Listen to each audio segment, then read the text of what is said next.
And hello, everyone. Hello. Always an interesting week. I'm Andrew McKee, the Irish Bard here at Faire Life, our Monday night show on Life's a Fair. Now, I know that it's been an interesting week last week because we did something very strange and unexpected. We did not have a Thursday show. Now, I know that might be a little strange because, well, we'd had a Thursday show, well, since April. And that when it got to be 6 months, we realized, let's take a week off. So we did finally. And I'm going to tell you, it was everything I dreamed of and more. Oh, it was wonderful. It was the best. It was just so good. Because you need a break sometimes. You need a quick vacation. It is true. And going 6 months without one, well, okay, I'm just going to say Iron Bard. Here we go. That's what I did. I went full Iron Bard. I went crazy and I did it all. But a break is good. So if you haven't had a break in a while, I'm going to say take one because you deserve it. You definitely deserve it. Okay, well, last week I want to talk a little bit about, we did not have a gathering, so there was that. It was a nice, cool, relaxed week. But we have a huge week this week. A lot going on. I'm going to bring in somebody because we have a guest tonight. I know. We hardly ever have a guest, but actually, other than Lee, I don't think we ever have had a guest now that I think about it on here on the Monday night show. So this is going to be like the first guest. Wow. Which is appropriate because he was also on our first podcast. Ooh. So, yeah. So everybody say hello. Yeah, I'm just going to see if they actually say hello. Say hello to Paulo Garbanzo. You can actually talk and stuff. You're on. Oh, hey, everybody. How's it going, Andrew? Hey. Oh, it's great to see you. I don't know if you're looking at the chat, but we got some cool people on here. Janine and Susan and Drew and Kristen and some of the, and Jan and our regular crowd is here, so that's awesome. Thanks for being here. So Paulo, yeah, you have been performing at the Pennsylvania Renaissance Fair.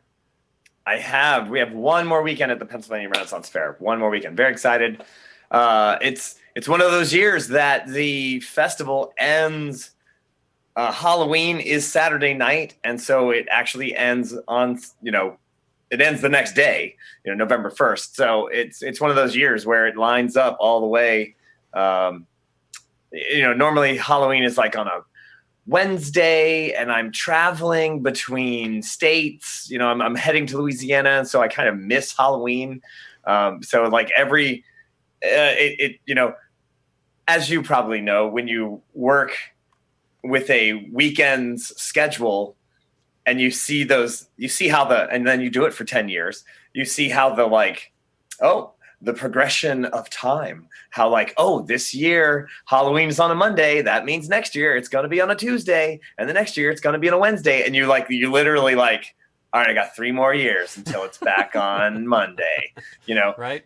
And so when you're when Halloween's on a Thursday, and you're then you got to take in consideration, of course, leap years and things like that. Does anyone else do that? I don't know. Am I the only one who does that? I don't know. Is that? But I sit there and it's gonna be on a Saturday. Right. Like last year, I had to drive to Louisiana to then, and there was no real time to celebrate. That's I don't care if it's on a Saturday that I'm working because I get to have Halloween. I'm not going anywhere. I'm not driving anywhere. We actually celebrate Halloween at the fair. And we're actually going to do a thing with a bunch of the kids because, of course, there's a lot of people who have kids at the fair. And so we're going to have a little trick-or-treaty thing, and it's going to be great. And we're going to keep everyone away. And you totally ruined my whole format for tonight. I had it all outlined, all prepared. And now we're going to talk about Halloween. I'm going to have to immediately go to 7 Reasons because you brought all this up. I can't not. Because here we go. 7 Reasons. Because 7 reasons why. Let's see. 7 reasons why Ren Fair on Halloween is awesome. So every time it Okay. comes over to a Saturday or Sunday, but especially a Saturday, it is just freakishly awesome. So Right. yeah, Well, and also, and I just want to point out too that it's like the past couple of years, the fair ended right before Halloween, and then it was like the Friday before the next festival, I had to be set up and ready to work early in the morning, so there was no like time to have fun. So it's the fact that it's actually on a Saturday night in the Yes. middle of a fair yes. is the best. Yes. Okay. So here we yes. go. Here we go. The 7 Okay. reasons, and for me, and you might agree, or at the end, I'm definitely going to have you say if there's any more that you can think of. But this is I'll what I take came notes. up with. 7 reasons Ren Fair on Halloween is awesome. So here we go. Number 7, fair and candy. I mean, oh my God. So you got Ren Fair, and then you got candy. I mean, candy at Ren Fair. I mean, you even got enough time where you could go to Ren Fair, go back home, and trick or treat, and have candy too. But you can stay Right. at Fair because there's going to be candy there too. So fair and candy. I mean, it's a great combination. How can you go wrong with that? So I think that just speaks for itself. It does. Can't go wrong. Okay, number 6. Even more people who come to Fair will dress up. And you get some really cool outfits too, ones that maybe you wouldn't normally get at Fair. So that's always a bonus, but a lot more people dressing up, and how can you go wrong with that? So that's just awesome. I totally agree, and I don't know. I'm gonna have to because I think that's a higher one. I literally just noted that this past weekend, Pennsylvania does 3 weekends of Halloween. Okay, so like at the end of their season, they do 3 weekends, and it's just Halloween themed. The last 3 weekends. So last weekend, I literally was like, hey, everybody's just dressed up. Yeah, Like everybody, and they're all, they're not necessarily in Renaissance garb. A lot of people are, but it's just more fun when everybody's dressed up. It doesn't matter what they're dressed up as. It doesn't matter. Oh my God. So I might have to bump that up to a higher one. I don't know which one's your. Oh well, okay. Well, I'll have to hear yours. It's not always in a particular order. I mean, okay. So don't think that like number 1 is the most important, although it is. But Okay. the others are not necessarily in a particular order. So yeah, number 5.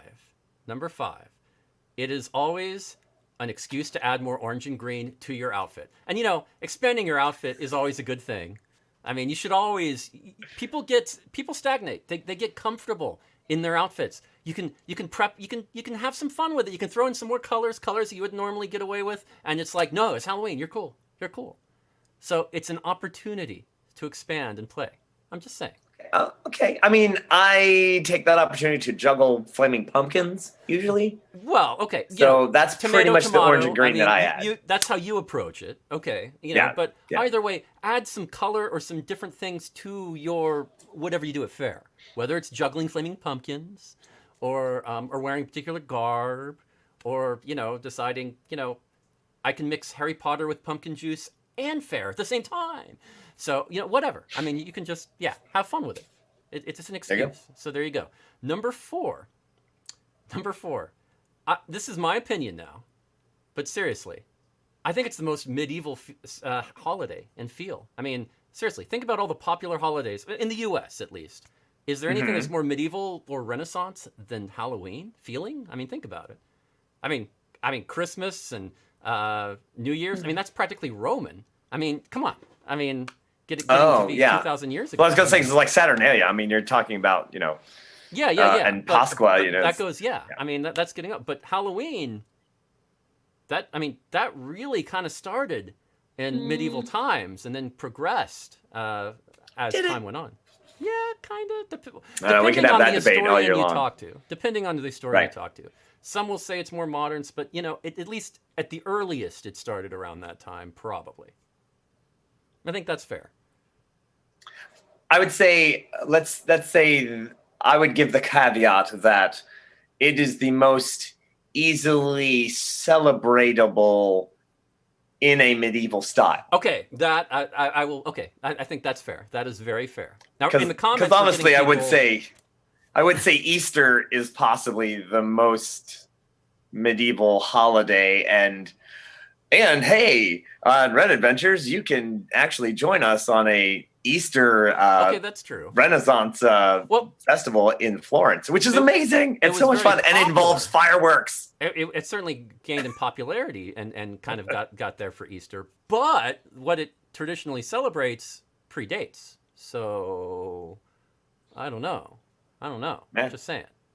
But debatable. okay. Well, in the The comments, historians will debate. They're talking about the colors, and one of them said, purple should be a part of Halloween, and I'm okay. I'll grant you that. You can add some purple in there. I mean, yeah, and I get that. No problem. Okay, number 3. Okay, it creates an atmosphere ripe for stories and mysticism. I mean, come on. It just, Yeah, ever since I was a young kid, it always just seemed almost like a magical day, right? I might have been absolutely. biased Well, because I of the mean, candy, but it was a little scary. I feel that it is.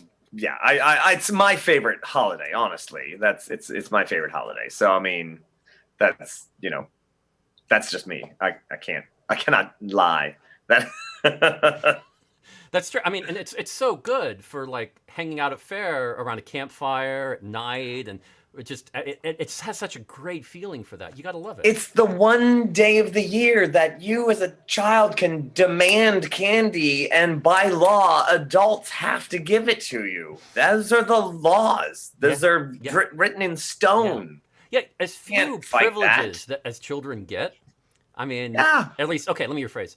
The few privileges the children feel they get, at least they yes. feel like they're getting something. I mean, come on, children, please. Oh God, I wish I could go back to being a kid. I mean, I'm practically there now, but it would be nice to go all the way still. You're a musician, right? Right. Okay, so what Yeah. are we talking about? Right. But I'm not quite all the way back to being. I mean, I don't quite have. But that's part of why you become a musician, because you're like, I don't want to grow up. So yeah, Hi. that's You part of know why that everybody joke. goes You know to that fair. joke that the kid is sitting there and his mom's like, "What are you thinking about?" And he goes, "Oh, when I grow up, I want to be a musician." And she goes, "Oh, come on, kid, you can't do both." Now talk about the juggler. That's Yeah. Well, yeah, juggler. That's a different can of worms. Okay. Let's go to number 2. Number 2. I mean, one of the tough things about Halloween is always, what am I going to do on Halloween? Who am I going to hang out with? What am I going to do? Halloween parties are already set up for you. You go to Fair, man, you got this party, you got that party, you got get-togethers, you got all this stuff already going on saying, hey, come here.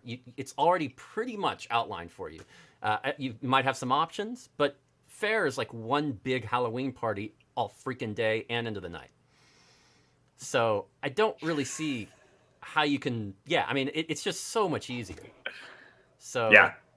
really 10 points to Paulo? Really? Wow. Were you there? Were you there at the Hausers when we did the trick or treating? Where it was like Tommy Zadoiko had his own trailer, and then we rolled it with toilet papers. And, I don't think I was there that year. I don't think man. that would have been like There was that would have been like 7 years ago or something. Oh, must have been 10 years ago, maybe. I don't know. There was like 1 or 2 years I wasn't there, and that was it. Yeah, it was like the perfect thing where it ended up. Halloween was that. I think Halloween was the Friday before the Louisiana show, and so we all showed up, and then we had a couple of trailers that everybody was staying in, but we also had a really big house, and it had several doors. So I was like, well, clearly everyone has to take a door, and then we all would go trick-or-treating as a group, and then whoever's door it was would have to go run ahead and then man the door, so that then when we showed up, we knock on the door and they would be there to give out candy. And then you join the rest of the group, and that other person, then like whoever's door we were headed to next would have to run ahead. And then we get around. Tommy Zadoiko was there, and he was staying in his trailer. And so I grabbed a whole bunch of toilet paper. And so as everyone else was knocking on his door, I was it me and maybe Vince Conway? I think we ran. I think it was Vince. We ran back behind the trailer and then started chucking toilet paper rolls over the trailer towards everyone else who was like trick or treating. And so there's Tommy Zadoyko, old man Zadoyko, sitting on his porch. And he was like, "You kids, get off of my property!" And then these toilet paper rolls started like streaming over his. It was great because we didn't tell anybody we were doing it. We just ran around with a giant pack of toilet paper. You have to roll somebody's house. I mean, you have to roll somebody's house. So And we're back that to was the never rules. growing up. I think that's the whole never growing up. Those are the rules of Halloween. Yeah. Guy gets in trouble. You gotta roll his house. That's the rules. Those are laws. Okay, those are like I'm pretty sure federal. Oh, okay. If not okay. universal. Yeah, I'm only up on my state statutes. So yeah. State and universal. Oh, really? Okay. Go right over country and go. Look those up. Look them up. Okay. I googled it. Number one reason why Ren Fair on Halloween is awesome. Okay. Are we drum rolling? Is this a drum roll moment? You can do that. Yeah, do the drum roll. That's fine. And did I say candy? I mean, did you hear me say candy earlier? Come on. Yes, candy. Candy at Faire. Oh my God, it is the best. Okay, but I'm just going to say that I am adult enough to, when I say candy, I mean shots. Just going to say. Am I the only person? Jello shots? Jello shots. Those are candy shots. Kinda, Those are yeah, good. Yeah. There you go. Yeah. When I say candy, you say shots. Candy. Shots. Candy. Shots. There. Yeah. Ooh, yeah. I'm gonna say you're pretty close on those. I don't think I would really change that too much. No. Well, you see, aside from the shots, Kristen's commenting that what she's hearing out of all this is that I really like sugar. And one thing you have to realize, I haven't had sugar since January 5th. This guy knows his candy. I haven't had any dessert since like January 5th. I haven't had ice cream. I haven't had cake. I haven't had chocolate. You're kidding. I haven't. No, not January 5th. What? Why? Why would you do that to yourself? 30 pounds, my friend. Gone. Oh, well, there's that. I was going to say, who hurt you? Who hurt you? No. I even did not, I did not celebrate one of my favorite holidays of the year. Cheap Candy Day, the day after Valentine's. One of the best holidays, I swear. And don't worry. Next year, we will be providing a strategy guide for how to have a great time on Cheap Candy Day. So don't worry. It'll come. It'll come. It'll be great. So yes. So those are the 7 reasons why Ren Fair on Halloween is awesome. So I hope you all agreed with me. If you didn't, please, if you had any more that you thought of, please throw them in the comments. I would love to read them. Yay. Okay. So yeah. I love it. Awesome as always.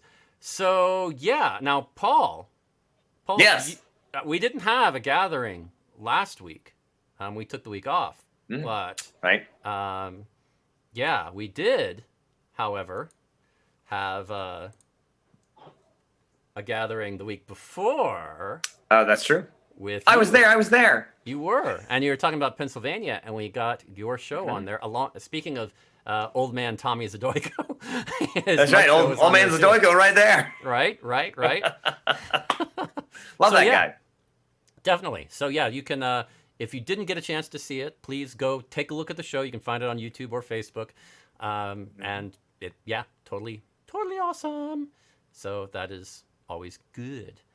Now, the interesting thing, though, was, well, last week we had our Shakespeare Reviews show on Friday.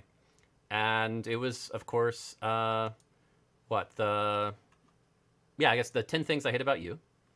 Always a great film. Based on Taming of the Shrew, right? Correct. Yes. Yeah. Let's see. That was. Here we go. 10 Things I Hate About You, and Yeah, there was a problem on Facebook. We actually got a copyright violation notice Oh. from Universal Music Group, which I found Hmm. fascinating because the only music in there is me from music from 400 years ago that I arranged myself and recorded myself. All of it was me. So what did they think was going on? They weren't clear on that. Universal Music Group, they just said, "Oh, it's in these 30 seconds right here in this bit that we have a problem with." It was all me. The music was all me, playing the recorder, playing the guitar at the intro. And it was crazy that that happened. I mean, yeah, I did a little research, and UMG Hmm. is notorious for just throwing out these random takedown notices Right. all over the place. They have an algorithm that is very aggressive and often wrong.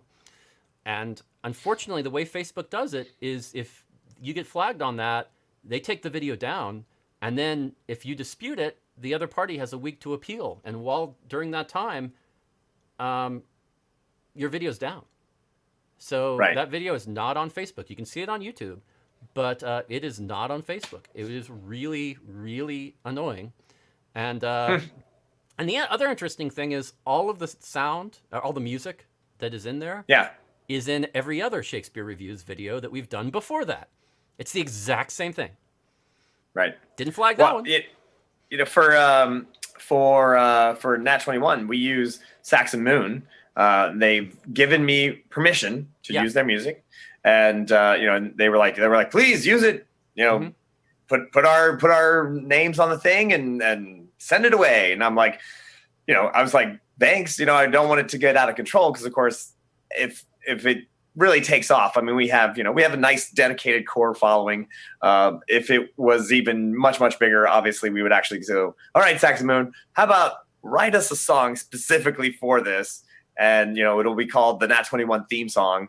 And then, and it'll be our, and I'll actually pay them for it. Yeah. But but right now it's just kind of we're buddies, and I have their permission to use it.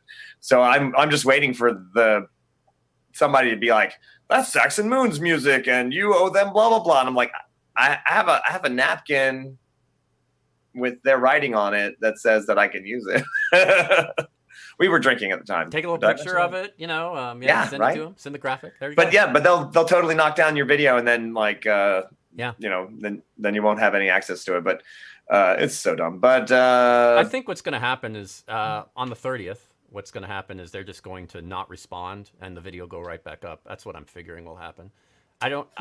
Usually they send it all out, and the only way they respond after that is if it's just for them, it's obvious.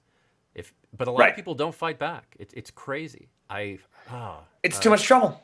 Yeah, and that's what they're counting on. Yeah, they are. It's overly aggressive. It's very unfair, and they really need to adjust how that is all handled, and they haven't yet. But, Facebook, YouTube seems to be a lot better at it. They can still have some problems, but at least when you dispute it, while it's in dispute, unless it's something really bad, the video goes back up. So that's right. In fact, I don't think it ever gets taken down. You get sent a message that there's a problem, and as long as you respond quickly, it's still up. Right. Yeah, I've had to do that for one video, but that was it. I mean, you think that, hey, I'm a musician. This is going to be great. I'll do all my own music, and I'll never run into this problem. Yeah. Yeah, and Alicia's saying, "Wait, the big guys are taking advantage of the lack." Yeah, I just saw that. The little guys. I was like, "Yeah, no. Isn't that shocking? What? No, that never happens. I mean, it's not like every happens. decade there's not a movie about that very, very fact, or movies, or books, or strongly worded speeches near the Colosseum. Nothing like that ever. Never happens. Never. So yeah. I don't know what you're talking about. Yeah, story of our life. Story of our life. But no, but that's I think that'll be taken care of up in this Friday's episode for Shakespeare Reviews hopefully won't have a problem, and I hope not, because it's awesome. It's a Halloween special, and we're reviewing Warm Bodies from 2013 The nice zombie version Yes. of Romeo and Juliet.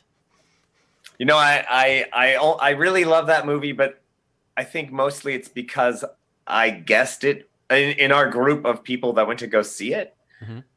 I was like, "Oh, it's Romeo and Juliet." Mm-hmm. Like, and I was like I think I like it only because I think I was the most clever person in my group of people who saw it, who was like, "Oh, it's totally Romeo and Juliet," and then someone was like 20 minutes later, they were like, "Wait a minute, what?" And I was like, "The balcony scene and the and his name is R. R." Mm-hmm. And and he was like, "What?" So Mm-hmm. I don't know. And her Maybe name that's is why I like it. Julie. And Yeah. It's like maybe that's why I liked it really well, because I was like, oh yeah, because I figured it out. I don't know. To be fair, adapting Romeo and Juliet to a zombie apocalypse type of scenario and love between a zombie and a human, I mean, first of all, to get that suspension of disbelief alone is an accomplishment. But then to make it a lovely story and very cleverly done, wow. So, yeah. I would say my favorite reason that zombies want brains, because they actually enjoyed the memories that they would actually get from those brains. Like you're actually eating the memory. Yeah. We actually addressed that. So I was like, personally, my personal favorite, because it's like, why would a zombie want brains as opposed to just eating flesh or something else? It's like, why brains? That's why brains. And I was like, well, that's a great reason. And they did that in the movie, and we talk about it in the review. So yeah, this is all. It's going to be a great review. Definitely check it out, everyone. And it's so far one of my favorites. I think you're going to like it. A good Halloween special edition of Shakespeare Reviews. That'll be on Friday. And if for any reason you don't see it on Facebook, check out YouTube. It'll be there. Not that I'm paranoid, but anyway. Right. Damn you, Universal. So, but no, but yeah, coming up soon though. I mean, we have our podcast where we interview Tom Zazoyko. That was on our Patreon page today, and it'll be up and for everyone tomorrow. So check that out. But also tomorrow we have something coming up for Paul, I believe, right? Yes, it's our end of our season. Nat 21 Adventures. It's the Halloween special.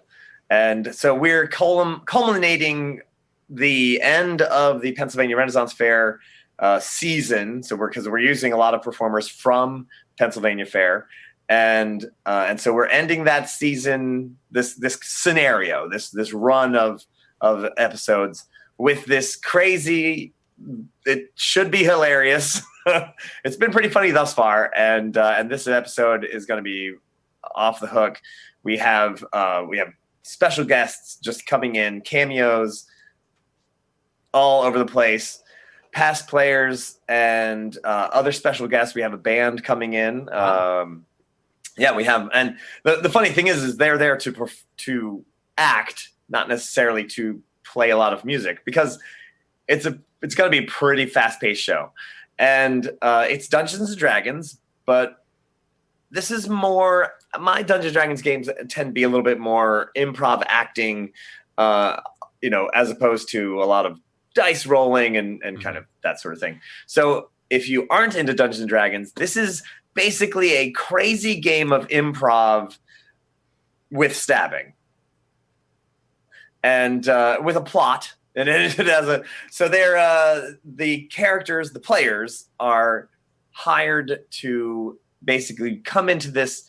There's a big party at this mausoleum, and they're actually undercover, little spy mission to try to reunite some lost lovers who are ghosts, actually. So they're actually working with this big Halloween party that the undead creatures of this world have, this giant party that is basically a culmination of all of the celebrations of the dead, and the gates to the afterworld open, and so then they're there to try to reunite the lost lovers while not getting dead themselves. So it's a lot of fun. It's going to be crazy, and that will end our season there. We're going to actually do, because we do Tuesday nights. So next Tuesday night after that show is going to be election night. So we have this will be our first non-live show that we do next week. Wow. After this live show. So I was going to take a break on election night and take it really easy. So we have a show that we've pre-shot, and that's going to be up. We'll do it. We will premiere it same regular time, but it will be, of course, pre-recorded. But we're here to talk about tomorrow night, 8 p.m. Eastern time, is the night at the Mausoleum. And we've also had, this is a first game that we've done where we had Halloween party kits, where we sent those out. You pre-order them. We sent them out. People started getting them on Friday, Saturday. Started letting us know that they received them. And so they're part of the adventure. So you actually get to watch as you play. As the players play the adventure, you get clues and mysteries to solve and all these other things that are in the party kit that you get to play around with. And you actually can help the players in the comments because you have information that they don't have. So you get to be part of the adventure, join on in, and it's going to be a lot of fun. So I can't wait to do it. It's going to be great. We're very excited. We're all very excited. Excellent. Yeah, that's.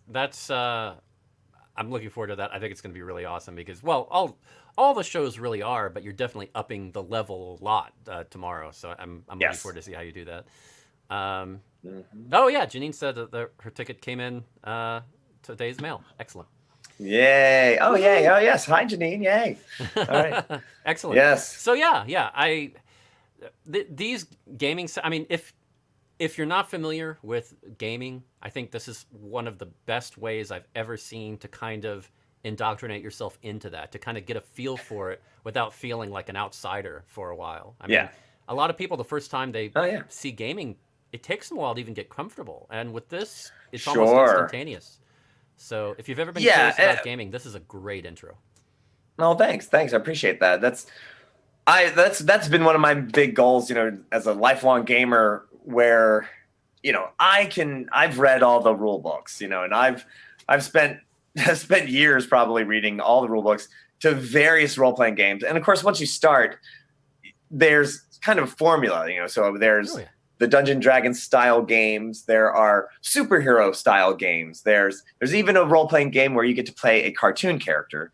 One of my personal favorites. It's a game called Toon, and you actually everyone is a cartoon character, and you try to play these cartoon scenarios, which it's crazy, but sometimes the rule books are daunting, and they can absolutely be very daunting, especially when you're trying. And even as an experienced gamer, just like, I don't want to learn another system, blah, So I can totally get where people just go, that looks like work. Yeah. I don't want to do that.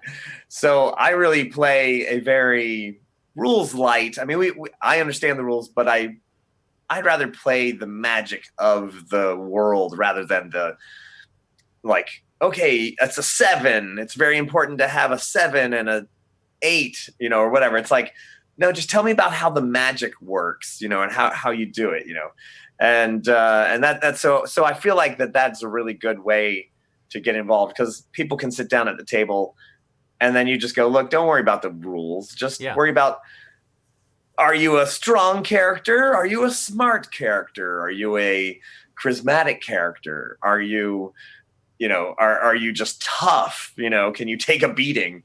That's, and then let's just play that out. Sit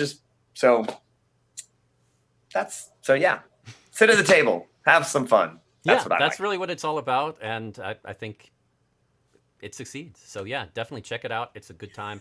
I'll definitely be there watching tomorrow night. So, woohoo! Looking forward. Thanks. Yeah, I hope you get the chance. I just saw somebody's comment, and the what is it? It's the I'm sorry, it was right here. Is it the metric system? Oh my God, metric system. That's a whole nother thing. Metric system. That's all I got. And I mean, we could go for an hour on like, why is Dungeons and Dragons using the Imperial standard units while the rest of the planet is using the metric system? And you're like, that's Tradition? just what we got. Tradition, I Or I guess. should say So tradition, and hopefully that won't give me a copyright violation. right, and then the feed goes down. It wasn't even 3 seconds of song. I know, right? I know. I'm just paranoid at this point. Yeah, just assuming they're all coming from everywhere, which is not paranoid. Really out to get Drew said Paul plaguing a cartoon character, because I guess a lot of people just believe that I am a cartoon character. So they're not wrong.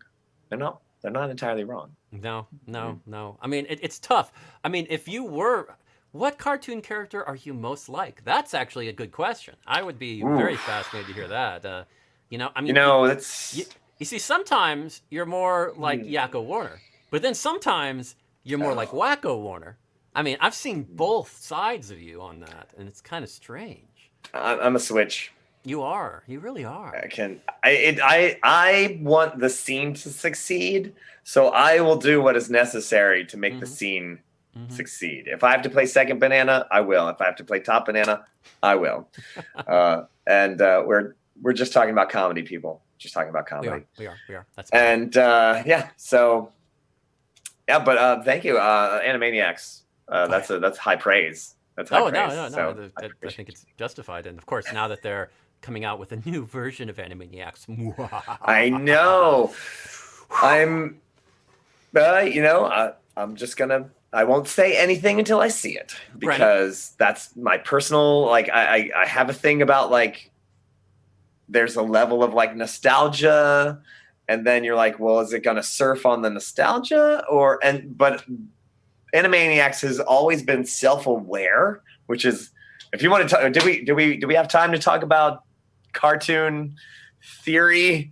Like, hey, it's already 8:45. Hey, it's all good here. I think no worries here. Hold on. Animaniacs, one of the few cartoons to be absolutely 100% self-aware that it is a cartoon. Yes. Now, there are other cartoons that were self-aware as well, but I believe that Animaniacs is one of the few that were just like, yeah, we're cartoons. Now, original Looney Tunes, they knew that they were in a show, but not necessarily entirely self-aware.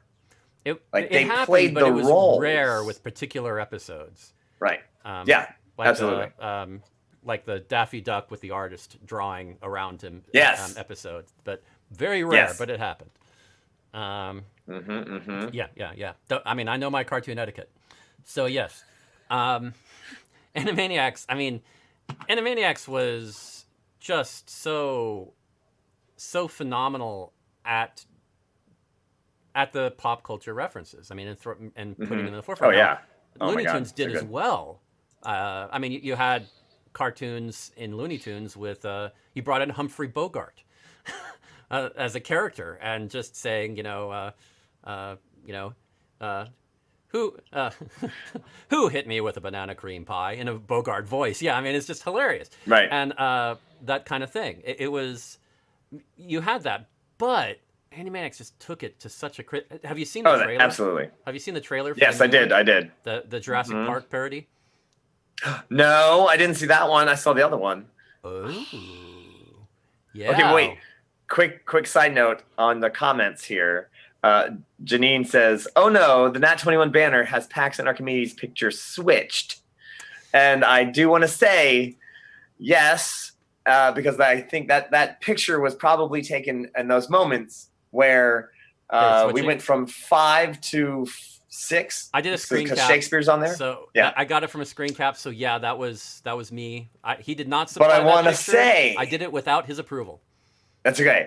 I want to say that I noticed that as well, and I fixed it, and not in Andrew's picture, but but I was like, oh, because so what happens is behind the scenes you have Shakespeare is running my tech for me. I also have the ability to run the tech as well, but I'm usually running the game, so he runs the tech. So there's a thing when we go from 5 people on the screen to 6, where their names are actually switched, not in the same order. So when Shakespeare comes on, suddenly when everyone's in the 6th spot, Archimedes and Pax are in the wrong places for their name tags. But in the 5-person panel, they are in the correct spots. So I went ahead and switched it all out so that everyone will be in the proper spaces when we switch back from 5 to 6. So Janine, look out for that. It's the details, man. I mean, that's why I included it. I wanted that rare picture of the mistake. And it's like the sideways stamp, right? It makes it more valuable in a way. It's like it's this cool. Right. Yeah, totally. And Drew makes the comment: Animaniacs was a straight up homage to vaudeville, and true, very true. Oh yeah. And vaudeville and other things breaks fourth wall all the time. Oh yeah. And hey, boom, swing it all the way back around to Ren Fairs. Ren Fairs, I personally believe this is before. Ren Fairs have been now around in America for 40 something years, right? Yeah, at least. And that was the last bastion. You think about it, it's like 1980, right? The cabaret and vaudeville resurgency hadn't happened yet, right? Yeah. 1980s, it wasn't going on. And Renaissance Fairs, the last bastion of vaudeville, really, the last. As a vaudevillian myself, I can guarantee you, I had no other place to work. That's true. As a vaudevillian, it makes sense that I would compare you to Animaniacs. That actually makes a lot of sense now that I think about it. It's like, yeah, winner. It's obvious now. Yeah. Now that we've analyzed it. Mm-hmm. Wow. Okay. Well, I do need to go ahead and talk about full circle. Right. I do need to go ahead and talk about the next the next Thursday gathering show. Although it's technically not a gathering show, we're doing a special. This is going to be cool. For those of you who've gone to the Texas Renaissance Festival, you might be familiar with Pride of Bedlam.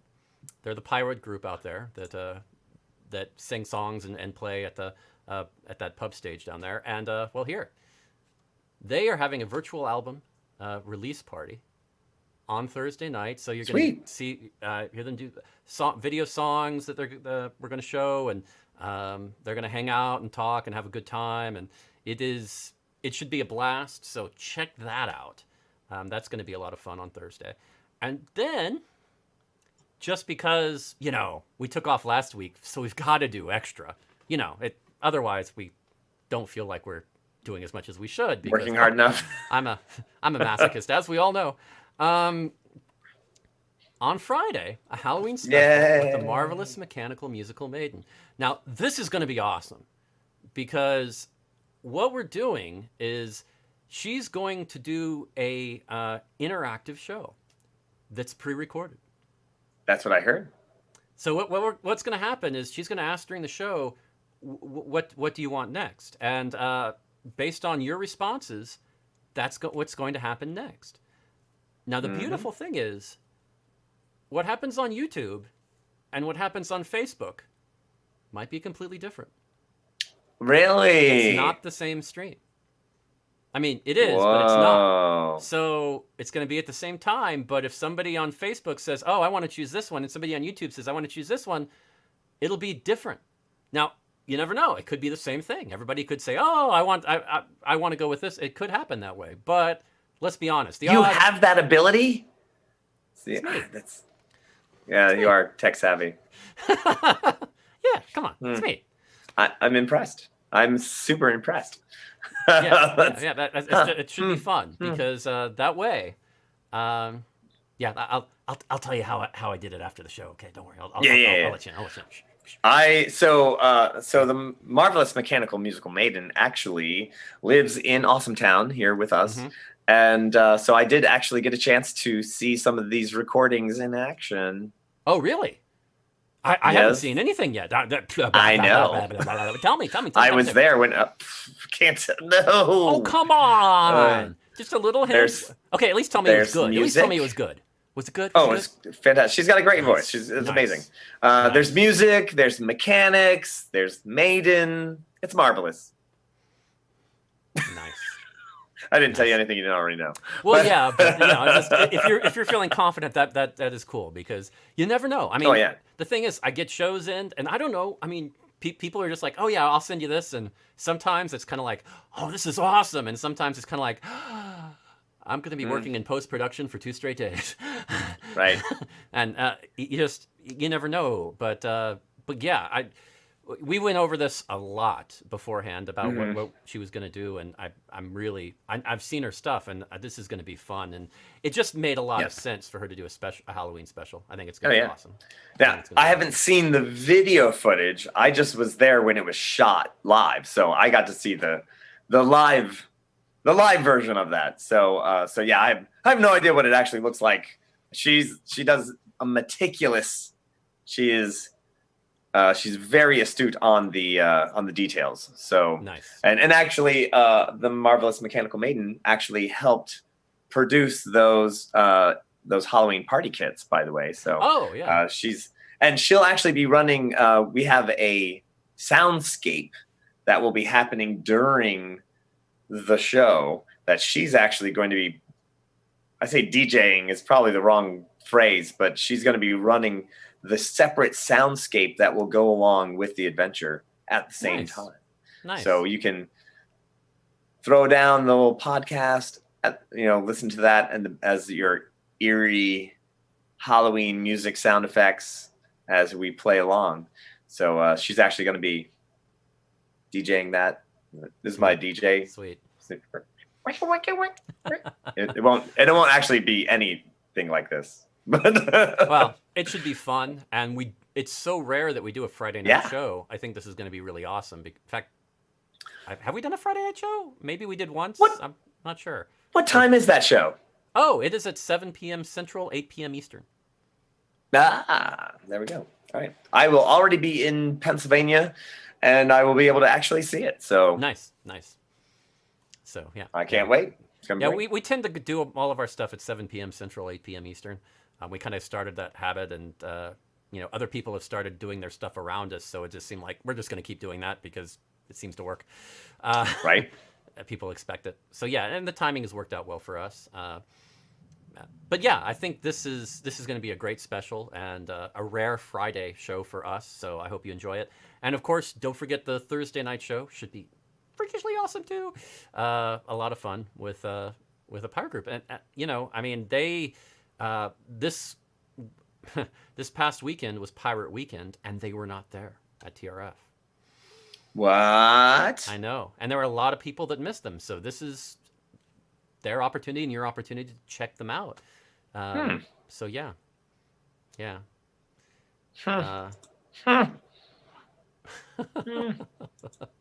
So yeah, definitely take a look, and a lot of fun. Yeah, I think that's pretty much our show, dude. I think we kind of covered That's a everything. show. Yeah, All I think we right. got everything said. A lot of cool things coming for the future. Alicia did a freakishly awesome thing this past weekend. Alicia in the comments, who is our newest member of Life's a Faire, she went to the Central Missouri Fair with her camera and got some shows from there. So, yeah, it's Nice. those should be coming on our channel here soon. So I'll make sure to point those out when they come up so that we can all give Alicia some kudos for her brilliant work, because it's going to be awesome.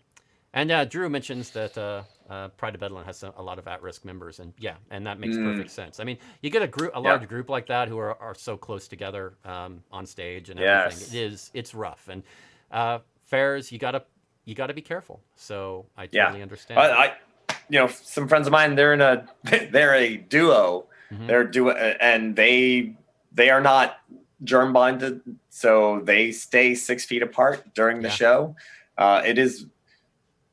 They still do a great show. It is definitely like, you're like, oh, because it's noticeable because there's only two of them, so it's definitely a noticeable kind of thing where you're like, like when I'm doing a solo show, you don't realize that I'm not jumping into the audience or doing crowd surfing or anything like that. So maybe that's noticeable. And not all of my shows have volunteers in them anyway. So now, of course, now we don't do any volunteers. So you wouldn't necessarily notice that missing from a show. But when you see two musicians not kind of standing side by side as close as you can, then you go, oh, right. And then so they still do great. But yeah, I can definitely see how if you had 5, 6, 7 members of a band, then it's tough. I mean, it's going to be crazy. This is kind of a great time for people like you and me, solo performers. Yeah. I mean, it's so much easier. I mean, not to belittle the problem or make fun of others. It's just there's always pros and cons to everything. But yeah. Well, even I'm at the Pennsylvania Fair. I'm backstage with Barely Balanced, and currently they're just doing 2 people, and even that. And of course, we both have a bunch of props too. So, just having 2 people that were switching around the stage and trying to stay away from each other, and even that is, you're like, oh right, I got you. Go through that door, and I'll go through the other door, and okay, all right. The props go this way, and it's a lot of coordination. That you would never every thought show about. Is a new show. I mean, not every show you're doing now is like different than how you've done it for years. Oh, absolutely. Yeah, I think totally I finally.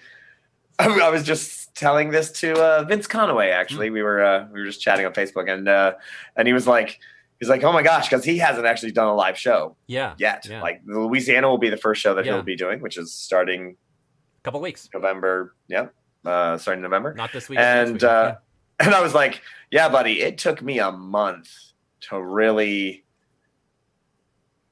because you're not going back to doing the same thing you were doing before. You're doing a totally different thing. So it's like, I was like, oh, it took me a whole month. I'm just name dropping because I'm wanting other people. It's not that I'm cool. I'm just saying other people like to hear their names.